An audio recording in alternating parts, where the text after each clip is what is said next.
राष्ट्रवादीनं आपल्या अंतर्गत रचनेमध्ये अजित पवार यांचा उत्तराधिकारी शोधलाय आणि म्हणूनच तशा प्रकारचे स्पष्ट संकेत आता मिळतात।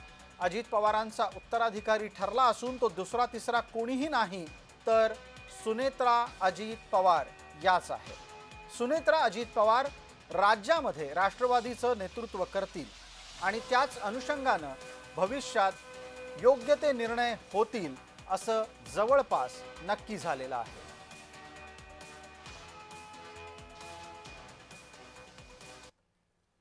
सुनेत्रा अजित पवार यांनाच नेतृत्व द्यायला हवं अशी ठाम भूमिका छगन भुजबळ यांनी मांडली। छगन भुजबळ यांनी एकमुखानं ही मागणी सगळ्यांकडून होईल असंही पाहिलं आणि सुनेत्रा पवार यांनीच नेतृत्व करावं ही त्यांची मागणी वेगानं पुढे आली सुद्धा। भुजबळांनी याबाबत आपली भूमिका मांडली, ती ऐका। टेंटेटिव्हली असं ठरलं होतं की उद्या मीटिंग घेऊन सीएलपीचे सुनेत्रा ताईंचे जे आहे नाव आपण सीएलपी लीडर म्हणून फायनल करायचं आहे। तर ते अजून पत्र वगैरे काय त्यांनी काही निघालं नाहीये। कशासाठी थांबलेत? कारण कदाचित जे आहेत दुखवटा वगैरे असतो, सूतक असतो, मग 3 दिवसानंतर ते बाहेर पडणार का 10 दिवसानंतर सम टेक्निकल काहीतरी प्रॉब्लेम आहे आणि स्वतः तटकरे आणि प्रफुल्लभाई त्याच्यामध्ये लक्ष घालतायत। महाराष्ट्रातलं एक उपमुख्यमंत्री पद रिक्त आहे आणि त्या पदावर जाण्याच्यासाठी आधी सुनेत्रा अजित पवार यांना विधिमंडळाच्या गटनेतेपदी नेमावं लागेल आणि तशी प्रक्रिया लवकरात लवकर संपन्न होईल। इतकंच नाही तर तो निर्णय झाल्यानंतर लगोलग शपथविधी सुद्धा होईल असं भुजबळ ठामपणे सांगतात। छगन भुजबळ यांनी या अनुषंगानं जी भूमिका मांडली ती एकदा आपण ऐकणार आहोत आणि त्याच्याच बरोबर छगन भुजबळांच्या लगोलग प्रफुल्ल पटेल काय म्हणाले हे सुद्धा ऐकणार आहोत। टेंटेटिव्हली असं ठरलं होतं की उद्या मीटिंग घेऊन सीएलपीचे सुनेत्रा ताईंचे जे आहे नाव आपण सीएलपी लीडर म्हणून फायनल करायचं आहे। तर ते अजून पत्र वगैरे काय त्यांनी काही निघालं नाहीये। कशासाठी थांबलेत? कारण कदाचित जे आहेत दुखवटा वगैरे असतो, सूतक असतो, मग 3 दिवसानंतर ते बाहेर पडणार का 10 दिवसानंतर सम टेक्निकल काहीतरी प्रॉब्लेम आहे आणि स्वतः तटकरे आणि प्रफुल्लभाई त्याच्यामध्ये लक्ष घालतायत।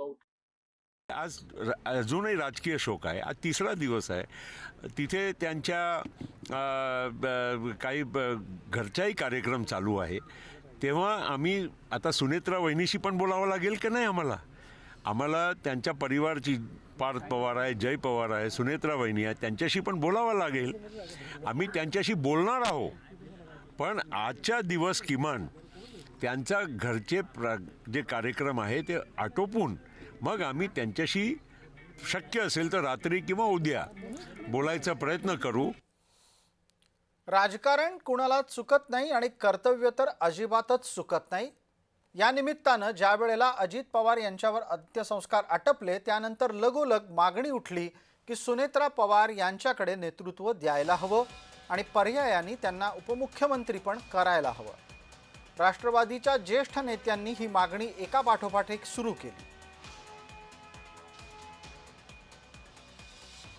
मग ते बारामतीतले असतील ते तर स्थानिक होते, त्यांनी सरळ सांगितलं का आत्ता आम्हाला सुनेत्रा वहिनींशिवाय पर्याय नाही।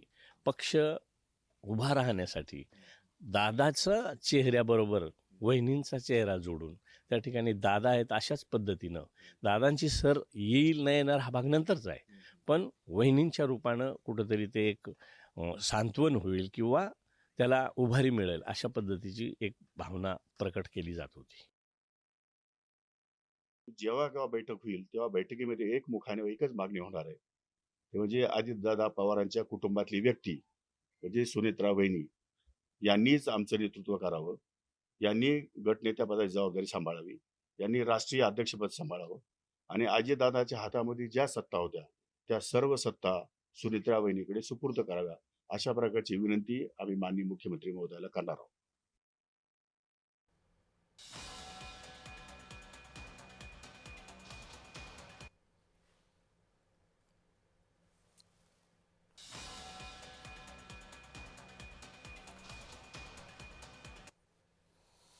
दरम्यान सुनेत्रा पवार यांचं नाव पुढे आल्यानंतर महायुतीतही त्याबाबतीत प्रतिक्रिया उमटू लागलेल्या आहेत. भारतीय जनता पार्टी या संपूर्ण प्रकरणावर तूर्त गप्प असली तरी शिवसेनेनं भूमिका घेतली आणि सुनेत्रा पवार यांचं स्वागत करायची त्यांची वक्तव्य येऊ लागली आहेत.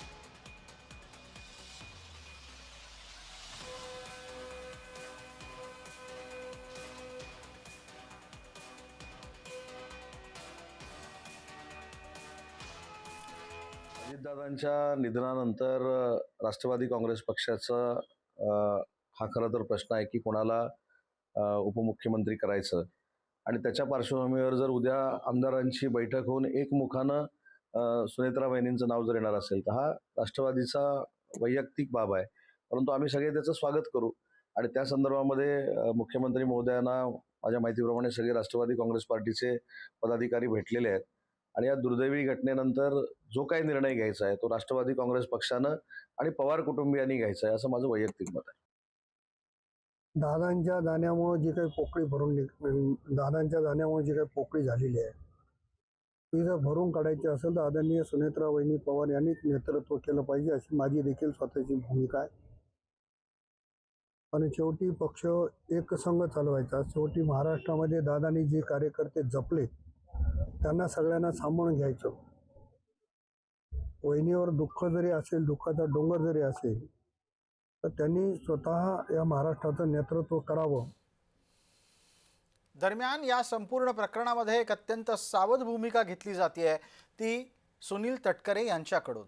कारण सगळी प्रक्रिया राबवत असताना थोरल्या पवारांचा विचार घेणं गरजेचं आहे आणि म्हणून पवार परिवाराशी चर्चा करू नंतर ठरवू असं सुनील तटकरे यांनी जय महाराष्ट्रशी बोलताना सांगितलं.